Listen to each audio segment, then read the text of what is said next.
Meu nome é Marcelo, eu vou falar um pouco como foi feito o nosso site, ou como está sendo o nosso site. Primeira coisa que o nosso tema do nosso site é como se fosse o processo de compilação, ou seja, o que eu preciso fazer, né? Quais são as etapas? Eu já saio de um código de alto nível como Python, Java, C++, JavaScript, ou um código que eu consiga entender, um código que é bem facilitado para nós humanos, para um código que apenas um computador ele consegue entender, um código que é formado por zeros e uns, né? Que é a linguagem de máquina que a gente chama. Primeira coisa, eu preciso definir para vocês o que é o computador. A gente, assim, de bem grosso modo, pode falar que o computador é literalmente um sistema composto pela CPU, memória e algum dispositivo que consegue conversar com o mundo afora, como um dispositivo de entrada e saída.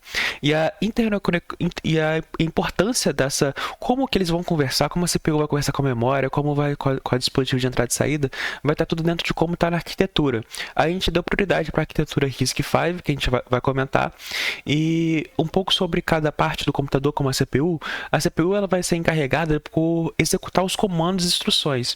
E onde ficam esses comandos e instruções? Ficam na memória. Então a CPU ela executa de forma sequencial as instruções que ficam na memória. A CPU também ela vai estar a nossa unidade de controle, que a gente vai falar logo depois, e ela que vai orquestrar a ULA, vai orquestrar o banco de registradores, vai orquestrar, ou seja, ela vai ser tipo um maestro dessa orquestra, direcionando todas as instruções para suas devidas unidades e em seu devido tempo. Uma outra coisa também que é muito importante são os registradores de memória. Os registradores de memória vão funcionar como um cara que está armazenando informações, armazenando bits, armazenando bytes, armazenando informações para o nosso computador. E o barramento, ele literalmente vai ser o cara que vai fazer as interconexões, ou seja, quem vai ligar tudo de forma física vai ser o barramento. Durante todo o nosso site a gente tem questionários e a gente tem o nosso mascote, o chipzinho, para ajudar vocês a entender como foi feito. Bem, o assembly nada mais é que uma representação na forma de texto da sequência de instruções que a CPU vai ter que executar. Então aqui a gente tem uma comparação, né, ó, mostrando um código em assembly de uma instrução, no caso a instrução load word da arquitetura RISC-V, comparando com a representação binária dessa instrução. E dá para ver que na representação assembly é muito mais fácil de utilizar, né, de ler, interpretar e tudo mais.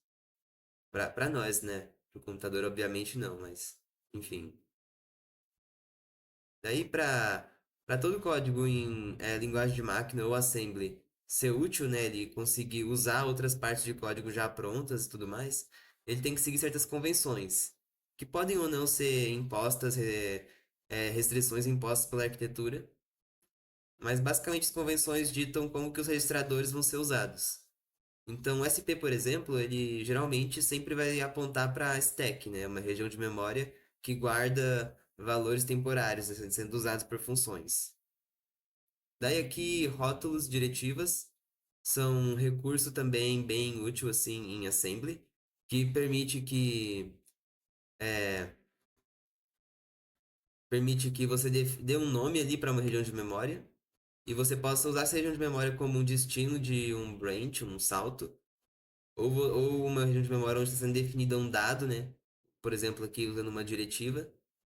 Então, aqui, esse código é um laço de repetição que vai contar de 0 a 10 em T0.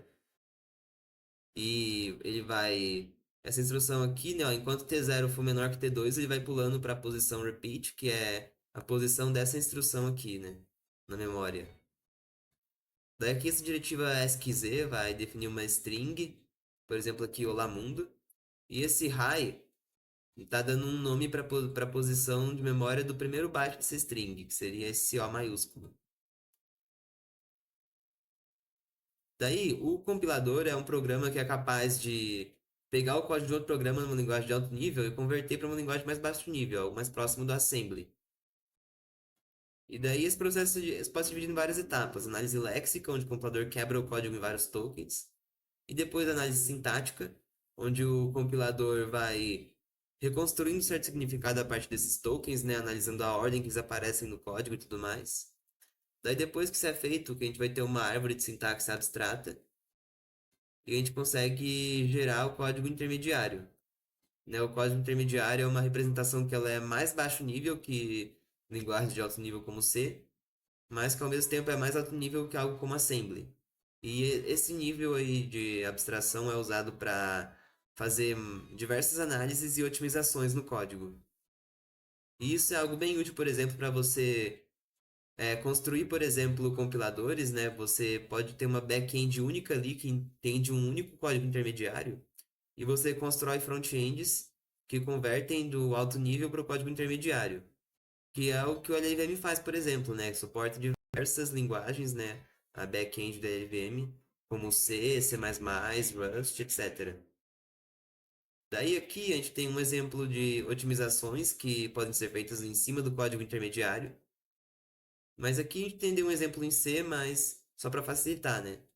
E esse exemplo aqui seria de CSE, que é uma otimização onde você encontra expressões que se repetem no código, você calcula elas uma única vez e reutiliza o resultado. Então, representando ela em C, seria algo tipo assim, né? E aqui um detalhe, né? O compilador tem que perceber que y menor que w mais 1 é a mesma coisa que dizer y menos w menor que 1. Depois que o compilador percebe isso, faz a transformação, é que ele pode aplicar o CSE aqui, né? E gerar o código no exemplo da direita. Daí aqui é mais um trivia, uma curiosidade, né? Comparando compiladores com interpretadores. Sendo que interpretadores são uma forma diferente de rodar o código, basicamente, né? Que você vai ter ali, é, em vez do compilador gerar o código de máquina, eventualmente vai gerar o código de máquina, você vai ter um interpretador, que é um programa que ele pega o código de alto nível e ele usa instruções de código de máquina já existentes ali, vai meio que rodando elas na ordem certa para executar o que você quer realmente que o seu programa faça, né? Depois de nosso programa passar pelo compilador, a gente finalmente chegou na última etapa antes de se transformar num objeto que realmente possa ser executado pelo computador, que é transformar o assembly no código binário.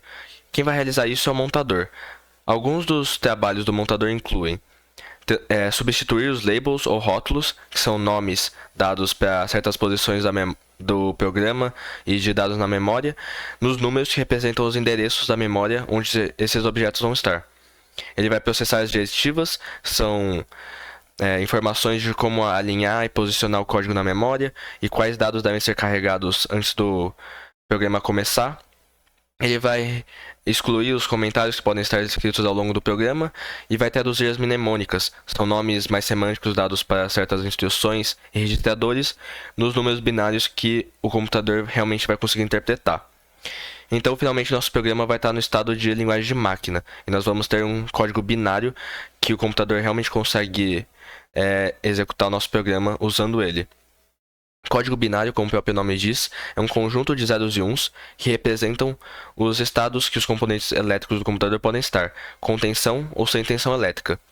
É dessa forma que funciona a memória e as operações lógicas que o computador precisa para conseguir executar o nosso programa. Aqui nós temos um exemplo de como uma linha de código binário, que nesse caso vai pegar os valores que estão guardados nos registradores 6 e 7 e guardar no registrador 5, vai adicionar eles e colocar no registrador 5. Na arquitetura RISC-V vai ser transformada nesse número binário, que é um conjunto de 4 bytes ou 32 bits, que o computador vai pegar e conseguir executar justamente essa instrução. Que nós temos os números 7, 6 e 5, que representam os registradores, e esse número binário é o código de operação, que esse mnemônico add, soma, vai ser transformado nessa operação. No final do nosso site, a gente tem um pequeno programa onde você pode montar uma linha de assembly e ver qual o código binário vai ser gerado a partir dela. Nós temos alguns das instruções mais essenciais para qualquer programa em assembly. Você pode montar as partes, os registradores, o imediato e ver como que vai ser montado o código binário que o computador realmente lê e usa para executar a instrução. Finalmente, ao longo do nosso site, nós temos alguns quizzes para você poder testar os seus conhecimentos enquanto você lê o conteúdo da página. Esse é o nosso site, espero que você tenha gostado do nosso trabalho.